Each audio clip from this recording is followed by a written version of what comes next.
Hello everyone, welcome back to my channel Divinity Tarot 6 by Truth always exposes darkness. तो कैसे हैं सब लोग? I hope everyone is fine and you are taking good care of your health. तो आज का topic कुछ इस प्रकार है कि आपके लाइफ में नेक्स्ट टर्निंग पॉइंट किस तरह से रहेगा, अगला फेज जो आने वाला है, अगला जो है आपके लाइफ में जो पड़ाव आने वाला है, तो अगले चरण में क्या हो सकता है। सो ऑफ कोर्स बहुत सारे अननोन इवेंट्स हो सकते हैं जो आप नहीं जानते हैं, वो घटित हो सकती है। सो of course it will be timeless, collective for all zodiac science and it is a general prediction. Please like, share and subscribe the channel. Thank you so much for being with me. तो चलो देख लेते हैं कि आपकी ज़िंदगी में definitely अगले चरण में क्या हो सकता है, what can definitely happen. So universe पर गाइड्स प्लीज़ गाइड करें कि मेरे जो व्यूवर्स हैं उनकी ज़िंदगी में डेफिनेटली क्या होने वाला है, क्या हो सकता है, प्लीज़ गाइड करें।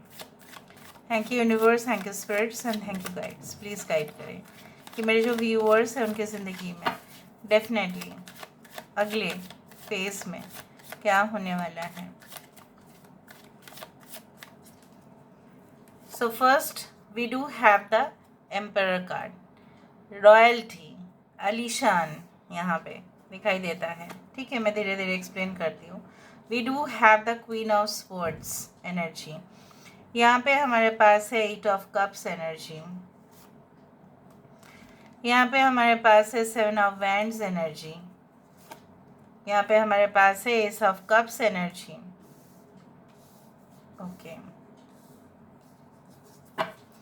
बॉटम ऑफ द डेक हमारे पास है सेवन ऑफ स्वॉर्ड्स। ओके, हम 3 कार्ड ले सकते हैं। We do have the 10 of wands and हमारे पास है 9 ऑफ कप्स। सो यहाँ पे एक इंटरेस्टिंग सा फेज आपकी लाइफ में ज़रूर आएगा। देखो मैं पहले साइंस बता देती हूँ। एरीज एंड स्कॉर्पियो है, मेष और वृश्चिक राशि यहाँ पे है, एक्वेरियस, जेमिनी एंड लिब्रा है, कुंभ, मिथुन और तुला यहाँ पे है। Okay, we do have this yes Taurus, Virgo and Capricorn, वृषभ, कन्या और मकर है यहाँ पे। The all the signs are there, cancer, Pisces and Scorpio. 7 is very important. ठीक है, वी डू हैव 9, 10, 7, 8, 9, 10, 4, जहाँ पे 7 इज़ इम्पॉर्टेंट। सो यहाँ पे ये दिखाई देता है अगले पड़ाव में, अगले फेज में बेस्ट पार्ट यही है कि चाहे कितनी भी सिचुएशंस आ जाए, ठीक है, आप उसके ऊपर जो है अपनी निगरानी रख पाएंगे, आप कंट्रोल कर पाएंगे। फॉर एग्ज़ाम्पल, आप अगर फैमिली में बजट सेट करते हैं कि कितना खर्चा होगा, कितना एक्सपेंसेस होंगे, कितना ज़्यादा किसको जो है ना खर्चा करने के लिए देना चाहिए। Suppose you are the boss of the company, ठीक है, या अगर आप उस ऑर्गेनाइजेशन में बहुत बड़े रिस्पेक्टेबल पोजीशन में ही काम कर रहे हो, तो वहाँ पे यही दिखाई देता है कि आप अपने रिसोर्सेज को, या अगर आप बिजनेस प्रोफेशनल है, ठीक है, तो वहाँ पे दिखाई देता है कि आप अपने जो रिसोर्सेज है, जो भी आपका सामान है, जो भी आपका मेन ओके जिस चीज़ के ऊपर आपके बिजनेस खड़ा है, वो किस तरह से डिस्ट्रीब्यूट होगा, ठीक है, किस तरह से वो ऑफ कोर्स पब्लिक या कस्टमर्स के पास जाके पहुंच पाएंगे। ठीक है, आपका पूरी तरह से वहाँ पे कंट्रोल होगा, आप वहाँ पे निगरानी रख ही रहे हो, उस तरह से मुझे दिख रहा है। And people will start to follow your instruction. इतना दिन से अगर वो नहीं कर रहे थे या फेलियर्स हो रहे थे, आप उनको कंट्रोल करने वाले हो, आप उनको डायरेक्शन देने वाले हो, आप उनको मोटिवेट करने वाले हो। ठीक है, आप एक तरह के एक्सपेंसेस, खर्चा कितना, इनकम कितना, इसका पूरा जो बजट बनाया जाता है, आप उसको करने वाले हो। So you are going to shine more professionally. यहाँ पे आपका प्रोफेशनली ज़्यादा शाइन होना दिखाई देता है। इवन इन लव मैटर्स, कुछ लोगों के लिए ऐसा है कि आप अपने पर्सनल निजी रिश्ते जो है उसको थोड़ा सा सेकंड प्रायोरिटी में देकर, हो सकता है कि आप अपने पास्ट के आप हर्ट हुए थे, आपको हर्ट किया गया था, ब्रेकअप हो चुका है, लॉस हो चुका है किसी रिलेशनशिप में, समय बर्बाद हुआ लेकिन नतीजा कुछ नहीं निकला, वो सारे चीज़ों से परे, ठीक है, आप आगे बढ़ रहे हो और वो बहुत अच्छा बात है, because you are on the way, okay, to shine more in your life, आपके जीवन में और भी समृद्धि की तरफ आपका यहाँ पे प्रोग्रेस हो रहा है। यहाँ पे भले ही बहुत सारे लोग आपकी टांग खींचने की कोशिश करें, आपको इरिटेट करने की कोशिश करें, आपको डबल स्टैंडर्ड दिखाने की कोशिश करें, पार्शियलिटी करें आपके साथ, इससे कोई फ़र्क नहीं पड़ता। एक नई शुरुआत के लिए आप बने हो और हमेशा ही आप बने रहेंगे। कुछ लोगों के लिए if you are a woman who is married, ठीक है, ऐसा है, इवन इफ़ यूर रिलेशनशिप, ऐसा हो सकता है कि अगर आप एक वुमन हैं या अगर आपके पार्टनर, सो ऑफ कोर्स यहाँ पे कुछ गुड न्यूज़ वाला चीज़ मुझे आते हुए दिखाई देता है। इन टाइम्स ऑफ फर्टिलिटी इश्यूज़ हो सकता है कि वो रिजॉल्व हो जाए, आप दूसरा ऑप्शंस लेंगे। अगर कुछ दोनों साइड से ही प्रॉब्लम हो रहा था for both male and female, तो वहाँ पे भी मुझे दिख रहा है, हो सकता है कि ड्यू टू चिकित्सा के वजह से due to medication, lot of process, वो जो सिचुएशन है वो ख़त्म हो जाए, वो ख़राब सिचुएशन ख़त्म हो जाए और आपको खुशखबरी मिले। यहाँ पे कोई मुझे यहाँ पे एक चीज़ तो दिखाई देता है, कुछ लोग ऐसे हैं ना जो अपने हैं आपके, लेकिन ना वो ऐसा है ना, वो जिस तरह से बोला जाता है ना कि अगर आप प्रोग्रेस करने की कोशिश करो, बहुत सारे लोग इस तरह से करते हैं, they try to cast evil spells on you, आपके ऊपर जो है ना नेगेटिव एनर्जी देने की कोशिश करेंगे, ठीक है, चाहे बाय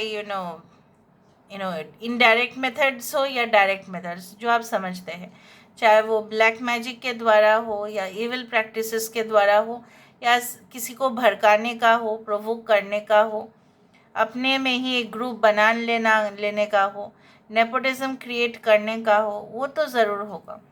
यहाँ पे यही चीज़ दिखाई देता है that you might face this opposition's, ठीक है, इस तरह से है, बट उससे आपको जो है ना you should not be too much of emotional about it. आपको ऐसा सोच के ही रखना है कि ये आने वाला है मेरे लाइफ में, मुझे एक रास्ता मिलेगा ही मिलेगा और मुझे उस रास्ते पे चलना ही है, और मुझे पीछे से भी अगर बुलावा आएगा तो मुझे वहाँ पे नहीं करना है। इवन जब आप देखेंगे, जब आपका कोई न्यू जॉब ऑफर आ रहा है, एक न्यू अपॉर्चुनिटी आपके सामने प्रेजेंट हो रहा है, हो सकता है कि जो जॉब आप पहले किया करते थे या जिस पोजीशन में थे, आपने वहाँ से रेजिग्नेशन दिया होगा कुछ लोगों ने, और फिर वही जॉब आपको मे बी वापस बुलाया जाएगा, आपको हो सकता है कॉन्टैक्ट करने की कोशिश करें कि आप कंपनी में ज्वाइन करें, हम आपके जो डिमांड्स है वो आपको हम पूरा कर देंगे, लेकिन उस जो है ना उस सिचुएशन में मत जाना, फिर फंसना नहीं है आपको, यू माइट बी ट्रैप्ड, ठीक है, मैं आपको सामने से ही बोल रही हूँ। कुछ लोगों के लिए ऐसा है कि अगर आप अपने आसपास के लोगों के ऊपर 100% ब्लाइंड फेथ रख रहे हो, जो भी आपको इन्फॉर्मेशन मिल रहा है, जैसा भी मिल रहा है, आप उसको आँख बंद करके भरोसा कर रहे हो और आगे बढ़ रहे हो, तो वहाँ पे तो आपका ठोकर खाना लिखा ही है। तो ऐसा नहीं कर सकते, you have to verify how much that information is genuine. Suppose आपको कोई मैसेज मिला और फिर आप भड़क के आप 2-3 लोगों को कुछ बोल ही दिए, तो आपका रिलेशनशिप खट्टा हो सकता है ना किसी के साथ। तो पहले आप जेन्युइनली कंफर्म करो कि सही में ऐसा इवेंट हुआ था या नहीं हुआ है, ठीक है, इस तरह से आपको करना है। You have to be in the safe hands basically. Now let me see, universe फिर गाइड्स प्लीज गाइड करें, what can be in the next chapter of your life. Universe फिर गाइड्स प्लीज गाइड करें, what can be in the next chapter of your life.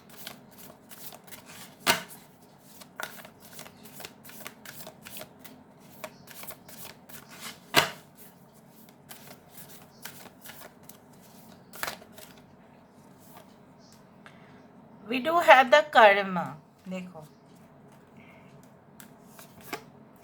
यहाँ पे है माँ Sita, we do have Shiva and bottom of the deck हमारे पास है Saraswati. Okay, यहाँ पे बहुत ज़्यादा ही इम्पॉर्टेंट डिस्कशन आपके साथ मुझे करना है। अगले फेज में जो सबसे ज़्यादा मैटर करेगा वो है आपका साइलेंट कर्म। आप किस तरह से बिहेव करते हो, किस तरह से आप रिएक्ट करते हो, किस तरह से आप अपने ड्यूटीज़ को निभाते हो, किस सिचुएशन पे आप अपने आप को जो है देखते हो और फिर रिस्पॉन्ड करते हो। So it will be in that कर्म।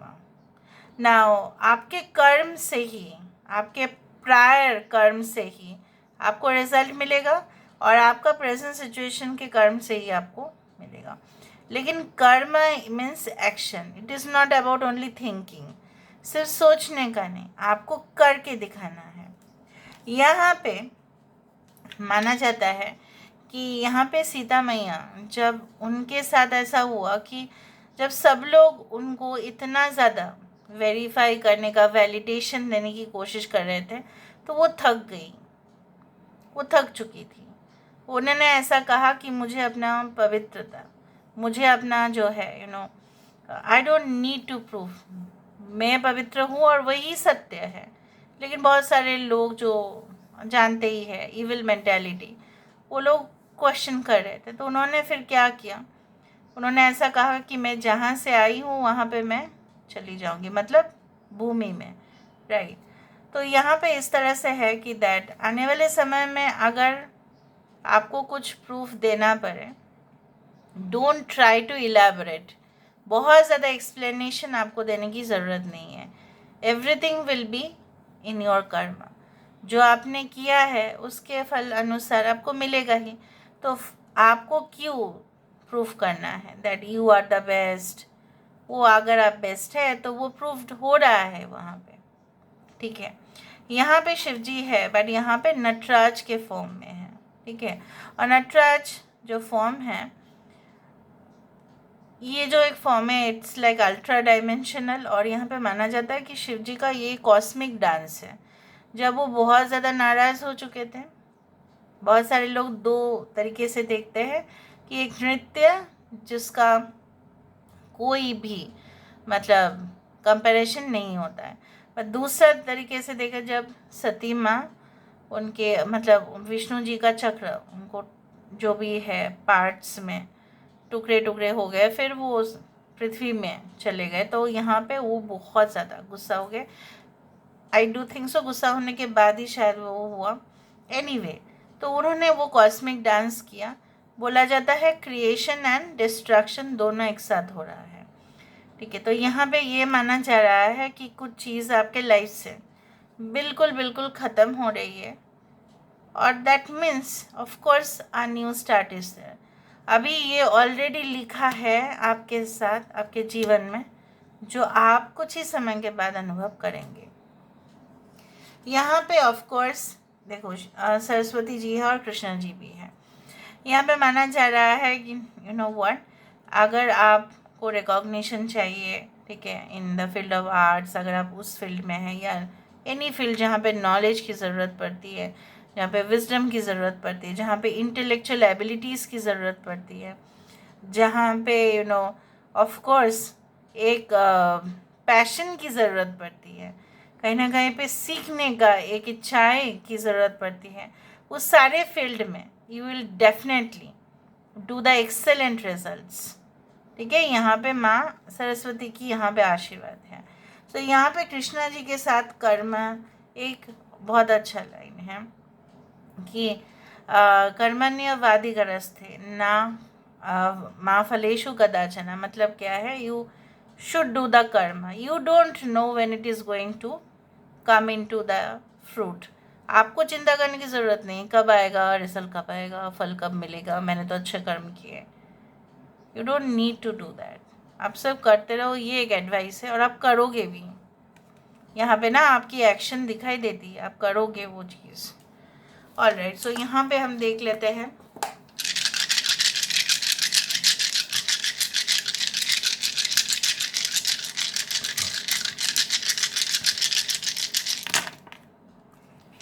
ओके। सो मैंने आपको बताया that you will be definitely getting manipulations, ठीक है। अगर आप उस इंडस्ट्री में specifically in the corporate sectors जहाँ पे हाईली कम्पिटिटिव जॉब्स, जहाँ पे वैकेंसीज कम ही होते हैं बट जॉब का डिमांड बहुत ज़्यादा है और कैंडिडेट्स बहुत ज़्यादा होते हैं, वहाँ पे मैनिपुलेशन, वहाँ पे ऑफिस पॉलिटिक्स, ये सब कुछ आप फेस करने वाले हो। So be prepared with that. But देखो यहाँ पे भी किताब आया और माँ सरस्वती नॉलेज यहाँ पे है। यहाँ पे आपका करेक्ट इन्फॉर्मेशन, आपका स्किल, आपका जो इतना दिन से आपने जो सीखा है, ठीक है, it will definitely help you out. यहाँ पे कुछ लोगों के लिए हो सकता है कि आपका ट्रैवल हो। लेजीनेस नहीं होना चाहिए, ठीक है। लेजीनेस मतलब ऐसा नहीं कि आप नींद ना लेंगे और पूरा दिन काम करते रहेंगे, ऐसा नहीं, बट आलसपन आ सकता है, वो सब देख लेना आप। And definitely I also do believe like this कि आप बहुत कुछ ऐसे जगह पे जाने वाले हैं जो जनरली रिक्रिएशन सेंटर्स हो सकते हैं। फॉर एग्जांपल आप अपने बच्चे को लेके कोई ऐसे जगह में भी डिज्नीलैंड और some interesting like recreation parks होते हैं। हो सकता है कि फैमिली के साथ आपका एक टूर हो, लॉन्ग वैकेशन हो जिसके लिए आप प्लानिंग कर ही रहे हो, उस तरह से मुझे दिख रहा है। या आपका जो रिलेशनशिप आप खो चुके थे वो वापस मिल रहा है और उनके साथ आप ट्रैवल कर रहे हो, उस तरह से भी दिख रहा है। So this is all about today's reading.